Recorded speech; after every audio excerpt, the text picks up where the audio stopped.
Hey gang, Uncle Todd here. And as you can see, I've got my Indiana Jones hat on. So obviously, I'm at the theater to see Indiana Jones and the Dial of Destiny. I know some people have been ragging on this film, but I'm going to keep an open mind. The trailer did, after all, show him escaping a subway on horseback, which, good old Indy. That and the scene where he throws out his whip and everybody pulls a gun on him. But tell you what I think when I get back.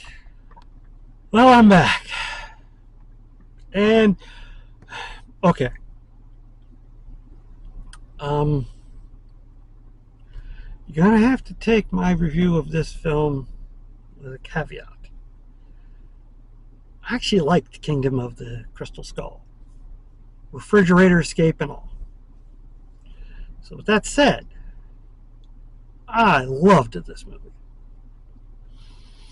You've got all the usual stuff. Fights, shootouts, little bullwhip action, and an interesting artifact. The film starts in probably around 45. I think my history's not too good. Berlin has fallen. Indy and an associate are trying to get the Lance of Christ. Basically, it's an artifact.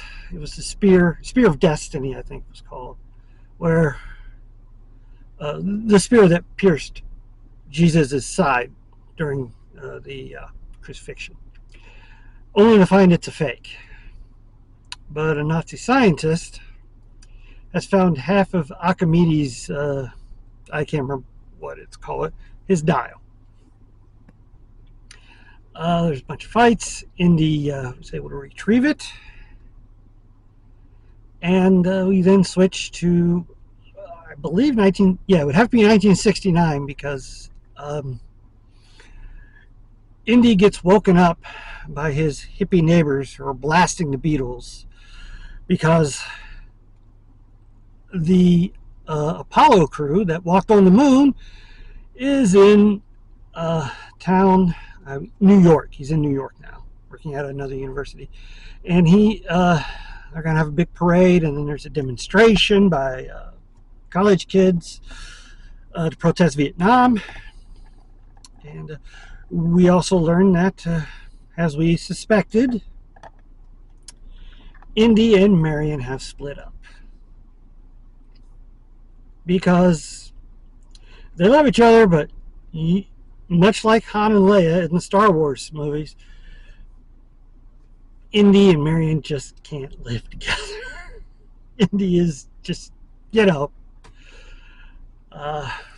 Mutt is not around. Vietnam, which is good as any way to, and I really didn't care for Shia LaBeouf. It's just a personal preference as judging actors. Not really a fan. Anyway, his goddaughter shows up, who was the daughter of the guy he got the dial with back in the 40s. And turns out the Nazi scientist who originally found the dial now works for the U.S. government.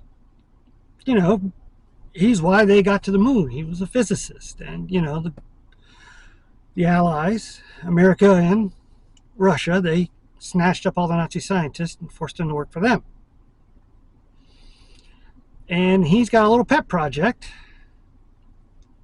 finding the dial, which Indy still has. So, this ends into a lot of chases, a lot of action. Turns out his goddaughter, who said she was studying to be an archaeologist, actually is someone who steals artifacts and then sells them to the highest bidder. And just like Indy had in Temple of Doom, she has a sidekick who's about 12, maybe 13. And he's a thief too.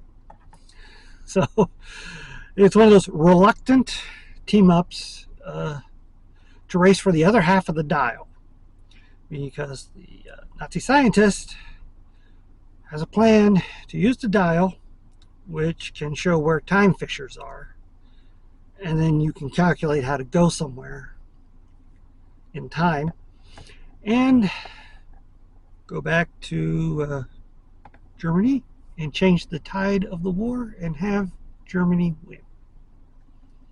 Pretty good setup. A lot of great cameos. You got John Rhys Davies as Sala again, who now works as a New York cab driver. Indy helped him and his family immigrate, I think, they said after the war. And Antonio Banderas shows up as a one-legged deep-sea diver that they need to use. I just love that concept, a one-legged deep-sea diver. And of course, as the villain, Mads Mikkelsen. You cannot get better than Mads Mikkelsen. If you guys remember Blade Runner 2049,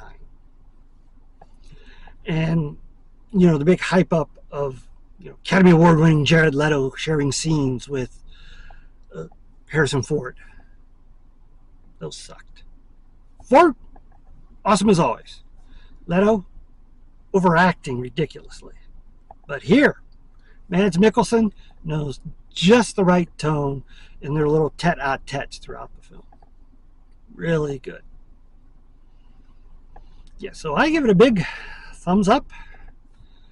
I have left some things out from the plot because I don't want to ruin it for everybody. But very good.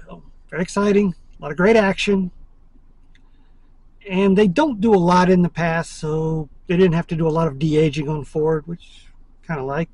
And he doesn't mind showing his age. And I'm also glad they made, I cannot remember her name, the actress. I just call her Fleabag. That's the show she's from. I'm glad they made her his goddaughter instead of like another love interest. Like, like when Sean Connery and Catherine Zeta-Jones were love interests in the movie Entrapment. And I really did not want to see a 70-year-old Sean Connery romancing a 30-year-old Catherine Zeta-Jones. And Connery didn't seem to be too into it either. But here, no romance, because he's still pining for Marion. And they supposedly reshot the ending, and supposedly you could tell because it doesn't quite fit, but I don't know. I thought the ending worked. It was enjoyable, but I have to let you decide. But for me, again, big thumbs up. Probably my favorite film of the season, at least until I see Demeter. Not even going to think about that. This is #1 so far.